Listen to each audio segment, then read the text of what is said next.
आज हम स्टार्ट करने वाले हैं कोनिक सेक्शन। कोनिक सेक्शन जो है क्लास 11th का चैप्टर है, जिसमें आपको कोनिक सेक्शन से जैसे आपको समझ में आता है कि कोन के सेक्शंस निकालना, और वो जो कोन के सेक्शंस हम निकालेंगे वो क्या शेप क्रिएट करते हैं उसके बारे में हम पढ़ेंगे। तो सबसे पहले हमें उस कोन के बारे में पहले हम देख लें कि कैसे हमने कोन बनाना है, कैसे हमने सेक्शन उसके निकालने हैं।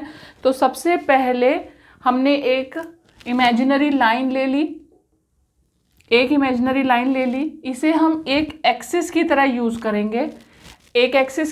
करेंगे, और यहाँ पर एक सर्टेन एंगल पे मैंने एक लाइन, स्ट्रेट लाइन और ले ली। ये जो स्ट्रेट लाइन हमने ली है ये एक जगह इस पॉइंट पर इंटरसेक्ट करती है इस स्ट्रेट लाइन को। जो हमने एक सीधी लाइन ली थी उस पर एक टिल्टेड लाइन ली है जो कि अल्फा एंगल क्रिएट करती है उस लाइन के साथ। तो अब इस लाइन को अगर हम एक्सिस मान लें तो ये जो लाइन है इसको इसके अराउंड जब हम रोटेट करें तो आप देखोगे कि एक कोन जैसी शेप क्रिएट होती है। तो अगर इस लाइन को मूव करें ऐसे ऐसे ऐसे, ये इस तरीके से मूव करेगी और फिर घूमकर इस तरह से वापस भी आएगी, तो ये एक कोन जैसी शेप आपके यहाँ पर क्रिएट हो जाएगी। सिमिलरली नीचे भी ऐसी ही एक शेप क्रिएट हो जाएगी। अगर आप अपनी इमेजिनेशन का यूज़ करोगे तो आपके लिए इन क्वेश्चंस को समझना ज़्यादा ईजी होगा।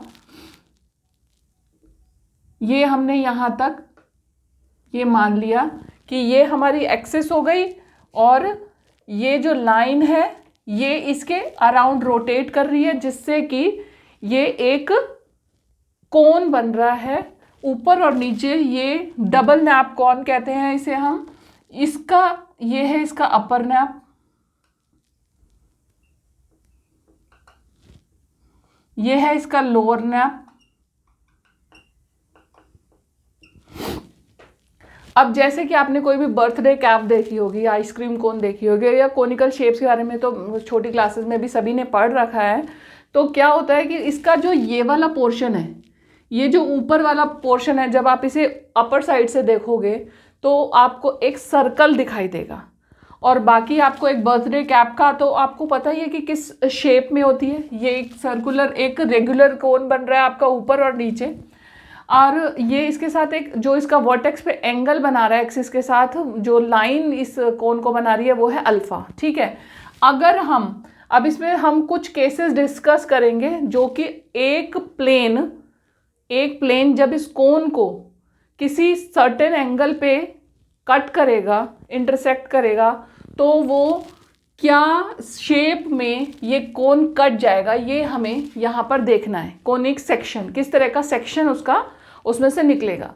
अगर इस कोन में सबसे पहला केस है कि हमने एक प्लेन लिया, वो जो प्लेन है वो इस लाइन को, ये जो हमारी लाइन ऑफ एक्सिस है, इस एक्सिस को 90 डिग्री के एंगल पर काट रहा है। ठीक है। अगर कोई प्लेन हम लेते हैं और वो 90 डिग्री के एंगल पे काट रहा है, मान लीजिए ये हमारा एक और हमने सर्कल, ये कोन बना लिया, और ये इसकी एक्सिस है। यहाँ पर ये एक प्लेन है, ये कुछ इस तरीके से है प्लेन, और ये जो एंगल बन रहा है इसका, ये एंगल, इसे हम बीटा का नाम देंगे। और हमारा जो सबसे पहला केस है वो ये है कि ये जो एंगल है, ये एंगल बीटा जो है वो 90 डिग्री के बराबर है। Angle beta is equal to 90 degree, ये हमारा सबसे पहला केस है। अब 90 डिग्री का एंगल बनाने पर आप देखो कि मान लीजिए ये मेरा एक प्लेन है, ये मैंने एक प्लेन की तरह इसे कंसिडर किया, ये मेरा एक प्लेन है। इस प्लेन को मैं यहाँ पर इस एक्सिस पर इस तरह से रख कर और उसको काट दूं, तो क्या होगा, आप जब सीधा इसको आप काटोगे तो जैसे कि आपने समझा कि बर्थडे कैप में क्या होता है कि बर्थडे कैप में अगर ऊपर एक सर्कुलर शेप आपको दिखती है जब आप ऊपर से देखते हो कोन को, तो अगर आप उसके साथ सीधा 90 डिग्री के एंगल पर काटोगे तो आपको क्या मिलेगा, आपने इसको हटा दिया, इतना पोर्शन कट गया ना प्लेन से, तो आपको क्या मिला, यहाँ पर फिर कुछ इसी टाइप का सर्कल यहाँ पर आपको बना हुआ मिल जाएगा। ये जो ये पोर्शन बनेगा ये एक सर्कल बन जाएगा, ये इसकी एक्सटेंशन आप यहाँ बना लो। ये इतना पोर्शन हमने काट दिया है, ये जो पोर्शन है ये वो पोर्शन है, ये जो शेप है ये इसकी बिल्कुल पैरेलल शेप बनेगी और ये आपको मिलेगा एक सर्कल। ये हमारा फर्स्ट केस है कि जब हम इसको 90 डिग्री के एंगल पर किसी प्लेन से काटेंगे तो ये जो कोन है ये एक सर्कुलर शेप, हमें जो कोन का शेप कटेगा या उस प्लेन का शेप कटेगा वो कैसा कटेगा, वो कटेगा सर्कल की शेप में। अब है ये आपका क्या है, ये आपका है दूसरा केस। इस केस में पहले केस में हमने क्या किया, beta is equal to 90 degree था, यानी कि इस एक्सिस के साथ वो परपेंडिकुलर ड्रॉ कर रहा था, तो हमारे पास क्या शेप आई थी, हमारे पास सर्कल आया था। अब हम इसे ज़रा सा टिल्ट कर रहे हैं, प्लेन को 90 डिग्री से थोड़ा सा नीचे मोड़ रहे हैं, ये अल्फ़ा से बड़ा और 90 से छोटा एंगल होगा हमारा। उस केस में जब ये अल्फ़ा से बड़ा है और 90 से छोटा है तो हमारे पास ये प्लेन की कुछ इस तरीके की शेप आ जाती है। ये प्लेन यहाँ पर आ रहा है, अगर मैं फिर से इस स्केल को आपके सामने इसको एक प्लेन की तरह कंसिडर करूँ और मान लीजिए मैं इसको यहाँ से कैंसिल कर दूँ, तो आप क्या देखोगे, मान लो मैं इतना इसको प्लेन से कट कर देती हूँ, तो जो ऊपर का पोर्शन है अगर मैं उसे हटा दूँ तो हमारे पास क्या बचेगा, कौन सी शेप आएगी। अगर मैं इसको यहाँ से हटा देती हूँ तो हमारे पास क्या शेप आएगी, कुछ हमारे पास आएगी शेप कुछ इस तरह से, जो हमारी जो शेप आएगी वो कुछ इस तरीके से आएगी। तो ये आपके पास जो एक शेप आ गई, ये कौन सी शेप आ गई, ये आ गई आपके पास में एलिप्स। ये जब आपका जो एंगल है वो अल्फ़ा से बड़ा और 90 डिग्री से छोटा, यानी अल्फ़ा और 90 के बीच में लाई करता है, परपेंडिकुलर से थोड़ा सा नीचे टिल्ट किया तो हमारे पास में एलिप्स आ गया। ये है हमारा सेकंड केस। फर्स्ट केस क्या था, जब बीटा 90 डिग्री था, केस नंबर 1 में बीटा 90 डिग्री था, तो हमारे पास क्या आया था, शेप आई थी हमारे पास, सेक्शन जो आया था वो क्या था, सर्कल। सेकंड केस अब हमने कर लिया, जब हमारा बीटा अल्फ़ा और 90 के बीच में लाई करता है तो हमारे पास कौन सी शेप आई, हमारे पास आ गई इलिप्स। अब ये है आपका थर्ड केस। इस केस में ये जो थर्ड केस हमने लिया, इसमें हमने बीटा को अल्फ़ा के इक्वल ले लिया। ये थर्ड केस है हमारा जिसमें कि हमने अल्फ़ा और बीटा को इक्वल ले लिया। अब आपने करस्पॉन्डिंग एंगल्स के बारे में पढ़ा हुआ है, जब एक लाइन को दो लाइंस इस तरीके से इंटरसेक्ट कर रही हैं दो पॉइंट पे और इनके ये करस्पॉन्डिंग एंगल्स इक्वल हैं, तो दैट मीन्स ये दोनों लाइंस पैरेलल होंगी। पैरेलल का मतलब ये बिल्कुल साथ साथ चलेंगी ना इसके यहाँ पर, और ये इसको इस पोर्शन पे इस तरीके से कैंसिल करेगी। ये इसके नैप का जो इसका जो जनरेटर है उसके पैरेलल आएगी। अब कुछ इस तरीके की आपकी लाइन आएगी और जो ये आपका प्लेन है कुछ इसे आप इस तरीके से ड्रॉ कर सकते हो। अगेन हम अपने स्केल की हेल्प से इसको देखिए फिर से करते हैं कि जैसे मैं इस स्केल को एक प्लेन कंसिडर कर लूँ और ये जो प्लेन है ये अल्फ़ा एंगल पे इस तरह से क्रॉस कर रहा है, इसको इंटरसेक्ट कर रहा है। तो अगर ये इसे इस कोन को अल्फ़ा डिग्री पर काटता है तो क्या होगा, ये जो इतना पोर्शन है, ये जो इतना पोर्शन है हमारा ये हट जाएगा और हमारे पास ये कट गया ना, और हमारे पास कुछ इस तरीके की शेप आ जाएगी। ये आ गई हमारे पास में शेप कुछ इस तरह से। ये जो शेप आई है इस शेप को हम कहेंगे पैराबोला। इस शेप को हम क्या कहेंगे, हम इसे कहेंगे पैराबोला। हमारे पास में फोर्थ केस में क्या होगा कि फोर्थ केस में जो बीटा एंगल है, जो प्लेन का एंगल एक्सिस के साथ बीटा बन रहा है वो कोन के एंगल से छोटा होगा, यानी जो ये एंगल बना है अल्फ़ा ये बड़ा होगा और बीटा होगा छोटा। इस केस में क्या होगा, जब प्लेन इस तरीके से आपको वो कर रहा है, काट रहा है कोनिक सेक्शन को, तो आपने देखा ऊपर और नीचे दोनों नैप में, अपर नैप और लोअर नैप दोनों में वो काट रहा है, तो दोनों में ही हमें एक एक यहाँ पर एक एक शेप मिलेगी या एक एक सेक्शन इसका हमें मिलेगा। तो हम देखें ऊपर और नीचे दोनों नैप में अगर इस लाइन के पोर्शन को इसको हटा दें, इतने पोर्शन को हम हटा दें, तो एक पैराबोला जैसी शेप हमें यहाँ मिल जाएगी, छोटा सा सेक्शन मिल जाएगा, और एक मिल जाएगा यहाँ। दोनों को ये मिल गया यहाँ पर, ये एक बड़ा मिला एक छोटा मिला, एंगल पे डिपेंड करता है हमें किस तरीके का मिलेगा। यहाँ पर एक और मिल गया, हमने इसको कुछ इस तरीके से ड्रॉ कर लिया, ये पोर्शन मिल गया ना यहाँ पे, ठीक है ना।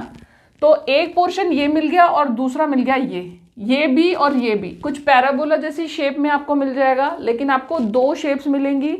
इसको हम कहते हैं हाइपरबोला, ये है आपका हाइपरबोला, ठीक है। अगर आपका जो प्लेन है वो अल्फा से लेस एंगल पे काट रहा है कोन को, तो आपको मिलेगा हाइपरबोला।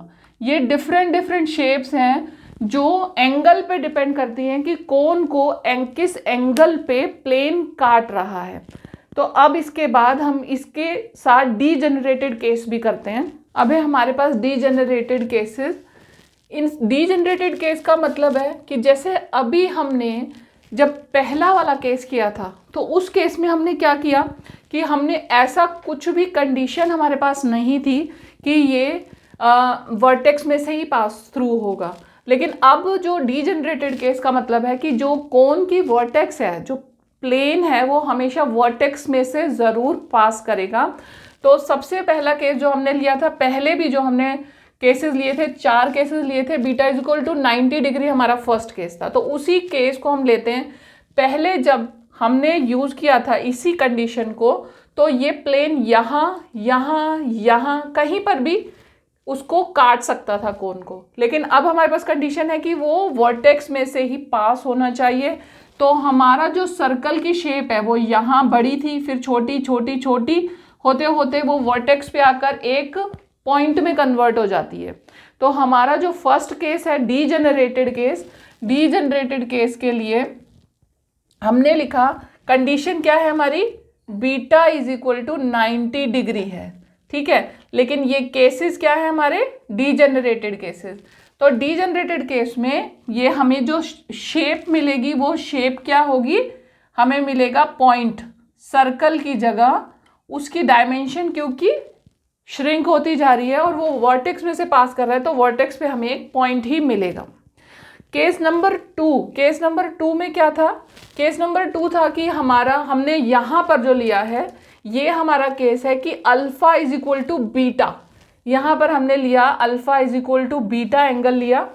जो प्लेन का एंगल है एक्सिस के साथ और जो कोन का एंगल है वो इक्वल है, और हमारे पास कंडीशन ये है कि वो वर्टेक्स में से तो पास करना ही करना है। तो क्या होगा कि जब वो वर्टेक्स में से पास होगा तो प्लेन कुछ इस तरीके से उसके जनरेटर के साथ अटैच्ड आपको दिखाई देगा, और ये जब प्लेन यहाँ से अटैच दिखाई देगा तो कोन का कौन सा सेक्शन ये काटेगा, ये इसके साथ केवल एक लाइन पर, एक स्ट्रेट लाइन पर ही अटैच्ड होगा, क्योंकि अंदर तो वो जा ही नहीं रहा, वो बिल्कुल उसके वर्टेक्स में से, क्योंकि उसकी कंडीशन है पास होने की। तो आपको यहाँ पर एक स्ट्रेट लाइन मिलेगी। जो कंडीशन थी वो ये है कि 2 कंडीशन है, एक ये कि वर्टेक्स में से पास होना चाहिए, दूसरा है कि alpha is equal to beta है। Alpha is equal to beta यानी जनरेटर के पैरेलल लाइन आई और वो वर्टेक्स में से पास हुई, तो वो जनरेटर के साथ अटैच्ड है और स्ट्रेट लाइन ही मिलेगी। तो हमें क्या मिला, हमें मिला स्ट्रेट लाइन। नेक्स्ट केसेस है वो ये है कि पहला ये है कि beta is equal to 0 degree. Beta 0 degree का मतलब है कि आपका जो प्लेन है, ये जो प्लेन आपका हमने यहाँ पर लिया था, मान लीजिए ये प्लेन है और ये एंगल है, ये एक्सिस है, इसके साथ 0 डिग्री मतलब ये इसके साथ कोइंसाइड कर जाएगा इस तरीके से, और ये इसको इस तरह से काट देगा। अब आप इमेजिन करो कि कोन को अगर आप इस तरीके से इस सेक्शन में काटोगे तो आपको किस तरीके की शेप उसमें दिखाई देगी। आपको उसमें क्या दिखाई देगा, उसमें एक वी शेप आपको मिलेगी जो कि एक एक्सिस के साथ मिलकर एक्सिस के थ्रू कटेगी। तो वो आप इमेजिन कर सकते हो कि आप एक बर्थडे कैप लेकर अगर आप उसको स्ट्रेट इस तरीके से काटोगे तो आपको कैसी शेप मिलेगी? आपको शेप मिलेगी ऐसी और ऐसी, अपर नैप में ऐसी और लोअर नैप में ऐसी शेप आपको मिलेगी।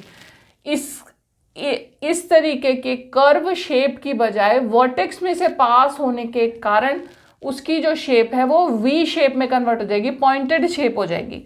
और सेम केस आपका जब बीटा अल्फा से लेस होगा तब भी आपको सेम ही कंडीशन, सेम ही केस मिलेगा कि अल्फा यानी जनरेटर का जो एंगल यहाँ पर, ये जो अल्फा एंगल है उससे लेस होगा तो आपको ऊपर ये एक वी शेप यहाँ पर मिल रही है, ये और एक मिल रही है ये दो शेप्स मिल रही है ना, ये और ये दोनों सिमिलर यहाँ अपर और लोअर नैप में कटेंगी।